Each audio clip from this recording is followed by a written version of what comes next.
Hello friends, मैं रंजीत वर्मा अपने YouTube channel study with Ranjeet में आपका स्वागत करता हूं।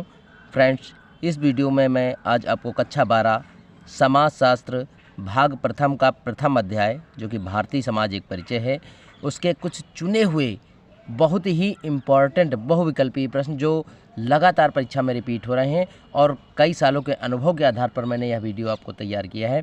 बच्चों, इसमें हम देखते हैं बिल्कुल चयनित किए गए कुछ प्रश्न और उनके उत्तर। तो बच्चों, हम देखते हैं कक्षा 12 समाजशास्त्र भाग प्रथम के कुछ बहुविकल्पी प्रश्न और उनके उत्तर। देखिए, भारतीय समाज एक परिचय हमारा दिया गया है।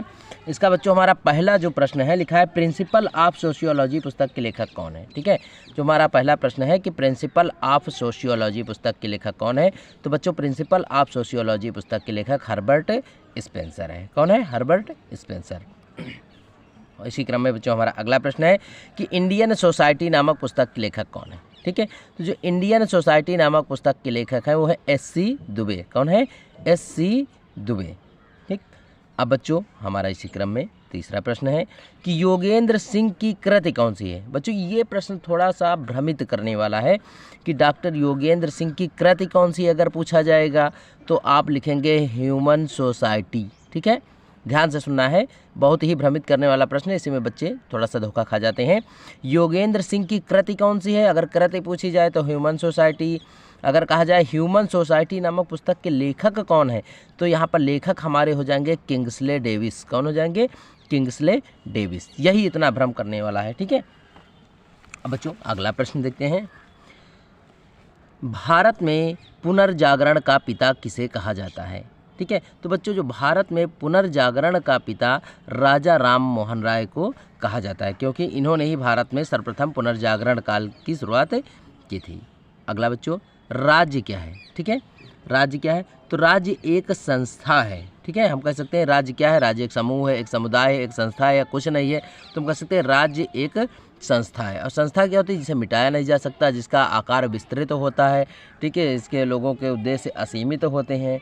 तो ऐसी जो कृति होती है वो हमारी संस्था हो जाती है। समझ गए? अगला इसी क्रम में बच्चों हमारा प्रश्न संख्या 6 दिया गया है।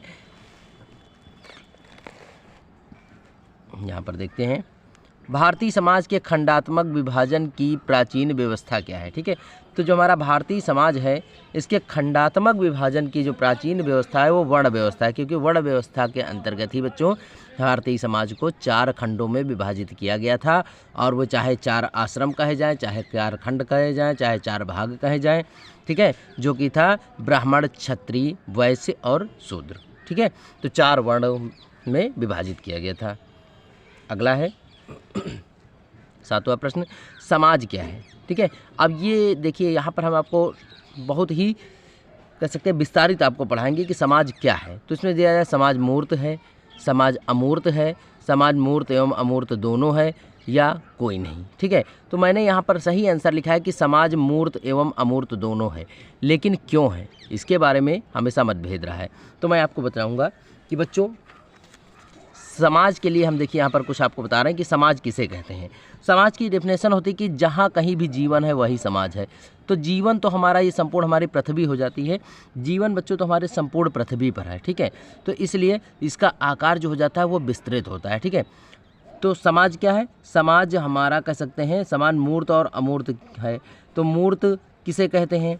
जिसके उद्देश्य सीमित हों, जिसका क्षेत्र सीमित हो। ठीक है, वो हो जाता है मूर्त। जिसमें सदस्यों की संख्या निश्चित हो, भौगोलिक क्षेत्र निश्चित हो जाता है हमारा क्या? मूर्त। ठीक है, और अमूर्त किसे कहते हैं? जो हमारा अमूर्त होता है जिसके क्षेत्र असीमित हो। तो हमारी पृथ्वी का जो क्षेत्र है वो असीमित है, इसमें व्यक्तियों की संख्या असीमित है, लोगों के जो उद्देश्य हैं वो असीमित हैं। ठीक है, तो इसलिए जब हम संपूर्ण समाज का अध्ययन करेंगे तो समाज हमारा क्या है? अमूर्त हो जाएगा। संपूर्ण, ठीक है, जब हम संपूर्ण समाज का अध्ययन करेंगे तो हमारा जो समाज होगा वो क्या हो जाएगा? अमूर्त हो जाएगा। लेकिन जब हम समाज के किसी एक अंग का अध्ययन करेंगे, कोई एक अंग ले लेते हैं, चाहे जाति के आधार पर, रंग के आधार पर, शिक्षा के आधार पर, व्यवसाय के आधार पर या किसी भी आधार पर, यदि किसी एक अंग का हम अध्ययन करेंगे तो इसमें देखिए इसका जो विस्तार होता है वो सीमित हो जाता है, सदस्यों की संख्या सीमित हो जाती है, इनके निश्चित उद्देश्य होते हैं, यानी किसी उद्देश्य के आधार पर या किसी भी विशेषता के आधार पर यदि इसको विभाजित कर दिया जाए तो हो जाता है मूर्त। ठीक है, तो जब हम समाज का अध्ययन करेंगे तो हो जाता है अमूर्त, और जब समाज के किसी अंग का अध्ययन करेंगे तो हो जाता है मूर्त। इसलिए यहाँ पर बच्चों देखिए, जो हमारा क्वेश्चन था कि समाज क्या है, तो समाज मूर्त एवं अमूर्त दोनों है। क्यों है? क्योंकि समाज का अध्ययन करेंगे तो अमूर्त हो जाता है, एक समाज का करेंगे तो मूर्त हो जाता है। समझ गए? अब देखिए बच्चों, सोशियोलॉजी शब्द की उत्पत्ति किन किन भाषाओं से हुई? ठीक है, तो सोशियोलॉजी शब्द की उत्पत्ति लैटिन एवं ग्रीक भाषा से हुई। क्यों हुई? अब ये भी आपको हम बता रहे हैं। देखिए, जो हमारा सोशियोलॉजी शब्द है, ठीक है, यस,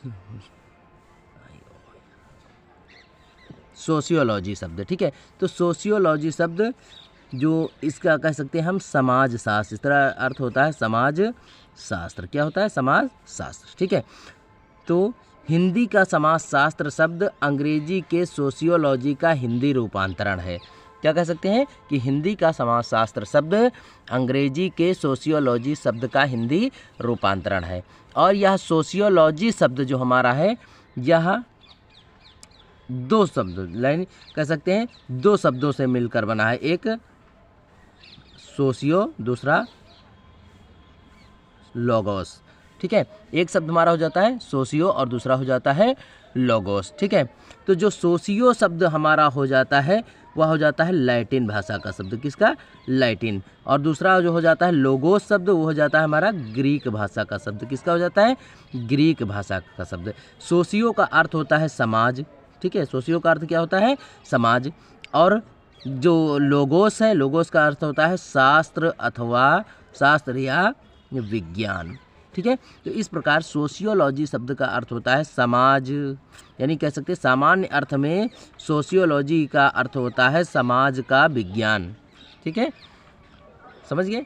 तो यहाँ पर हम देखते हैं बच्चों, सोशियोलॉजी शब्द की उत्पत्ति किन किन भाषाओं से हुई? मैंने बताया आपको, लैटिन और ग्रीक, दो भाषाओं से हुई। अब देखिए, कौन सा एक समुदाय नहीं है? एक समुदाय, देखिए समुदाय और एक समुदाय दोनों में अंतर है, ये उसी सेम वही प्रक्रिया।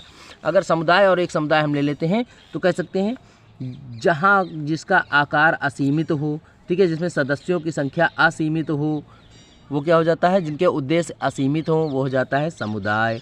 और एक समुदाय क्या होता है? जिनका निश्चित उद्देश्य हो, क्षेत्र सीमित हो, सदस्यों की संख्या सीमित हो, व्यक्ति के निश्चित कर्तव्य एवं उद्देश्य हो, किसी वर्ग के आधार पर या विशेषता के आधार पर उनमें विभिन्नता पाई जाती हो, वो हमारा हो जाता है क्या? एक समुदाय।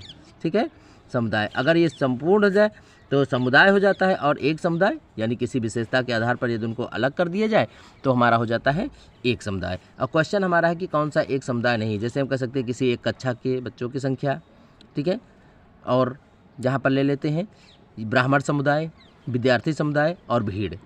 ठीक, तो अब यहाँ पर देखते हैं कौन सा एक समुदाय नहीं है। तो भीड़ जो हमारी हो जाती है बच्चों, यह एक समुदाय नहीं होती। क्यों नहीं होती? क्योंकि भीड़ में सदस्यों की संख्या पहली बात तो असीमित होती है, इसका जो क्षेत्र होता है वो भी विस्तृत होता है, सीमित होता है, इसमें विभिन्न उद्देश्यों के लोग जाकर निवास करते हैं, कोई निश्चित उद्देश्य नहीं होते हैं। ठीक है, इसलिए ये जो हमारी भीड़ होती है, बहुत शॉर्ट में हम बता रहे हैं, जो भीड़ होती है वो हमारा एक समुदाय नहीं होता है। ठीक है, भीड़ हमारा समुदाय होता है।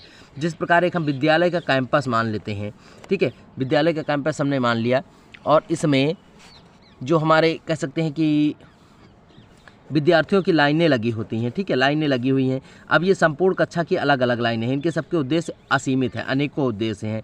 ठीक है, तो ये हमारा क्या हो गया? ये हो गया हमारा समुदाय। तो इसका क्षेत्र भी विस्तृत है और इसमें उद्देश्य भी इनके असीमित हैं, इसलिए ये हो गया हमारा, ठीक है, समुदाय। लेकिन जब इन्हीं लाइनों को हम क्या करते हैं? प्रत्येक कक्षा में डिवाइड कर देते हैं, प्रत्येक कक्षा में अलग अलग बिठा देते हैं। जब अलग अलग हमने इनको बिठा दिया अलग अलग लाइनों में, तो अब क्या हो? इनकी संख्या भी सीमित हो गई। ठीक है, पहले असीमित थी, इनकी संख्या सीमित हो गई, इनका एक निश्चित भौगोलिक क्षेत्र भी हो गया, इनके उद्देश्य भी निश्चित हो गए। तो जब इनको अलग अलग पृथक कर दिया तो ये हो जाता हमारा एक समुदाय। ठीक है, समझ गए? तो यहाँ पर कहा गया कि कौन सा एक समुदाय नहीं, तो जो हमारी भीड़ है वो एक समुदाय नहीं है। समाज को सुव्यवस्थित तथा संगठित बनाने का क्या प्रावधान है? तो जो समाज को संगठित और सुव्यवस्थित बनाने का प्रावधान हो तो वो वर्ण व्यवस्था होती है। ठीक है, क्योंकि वर्ण व्यवस्था के अंतर्गत ही समाज को संगठित और सुव्यवस्थित बनाया जा सकता है। अगला है, परंपरागत रूप से भारतीय समाज में ऋण किसे माना गया है? ठीक है, तो परंपरागत रूप से भारतीय समाज में व्यक्ति के जो नैतिक कर्तव्य हैं जिनसे गुजरे बगैर वह मोक्ष की प्राप्ति नहीं कर सकता, उन्हें हम ऋण कहते हैं। और ये 4 प्रकार के होते हैं। कौन कौन से? देव ऋण, पितृ ऋण, अतिथि ऋण, ऋषि ऋण। ठीक है, 4 प्रकार के हो गए। अगला है हिंदू समाज में व्यक्ति के कितने पुरुषार्थ निर्धारित किए गए हैं। ठीक है, अगला यहाँ पर देख लेते हैं हम। हिंदू समाज में व्यक्ति के कितने पुरुषार्थ निर्धारित किए गए हैं? तो हिंदू समाज में व्यक्ति के 4 पुरुषार्थ निर्धारित किए गए हैं। 4 पुरुषार्थ कौन से हैं? धर्म, अर्थ, काम और मोक्ष। ठीक है, धर्म, अर्थ, काम और मोक्ष, 4 पुरुषार्थ निर्धारित किए गए हैं। फिर अगला है उस संस्कार को क्या कहा जाता है जिसमें व्यक्ति यज्ञोपवीत धारण करता है। ठीक है, तो उस संस्कार को हम क्या कहते हैं? उपनयन संस्कार कहते हैं, क्योंकि इसके माध्यम से व्यक्ति यज्ञोपवीत करके मंत्रोच्चारण करके ही संस्कार को धारण करता है। अगला है ग्रामीण समाज की प्रमुख विशेषता क्या है?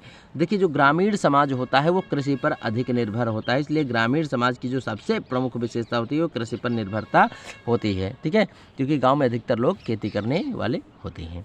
अगला है किसके प्रयासों से सती प्रथा का अंत हुआ? अब देखिए बच्चों, यहाँ किसके प्रयासों से? तो राजा राम मोहन राय के प्रयासों से सती प्रथा का अंत हुआ था। किसके प्रयासों से? राजा राम मोहन राय के प्रयासों से।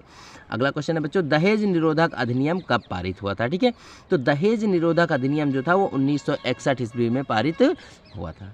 ठीक है, इसी क्रम में बच्चों हमारे कुछ प्रश्न और है जो कि प्रथम पाठ से ही संबंधित हैं। ये यहाँ पर देखते हैं। उपनिवेशवाद का संबंध, जो बहुत ही इंपॉर्टेंट क्वेश्चन है, कई बार पूछा गया है बच्चों कि उपनिवेशवाद का संबंध किससे है? तो उपनिवेशवाद का संबंध साम्राज्यवाद से है। ठीक, कई बार परीक्षा में रिपीट हुआ है।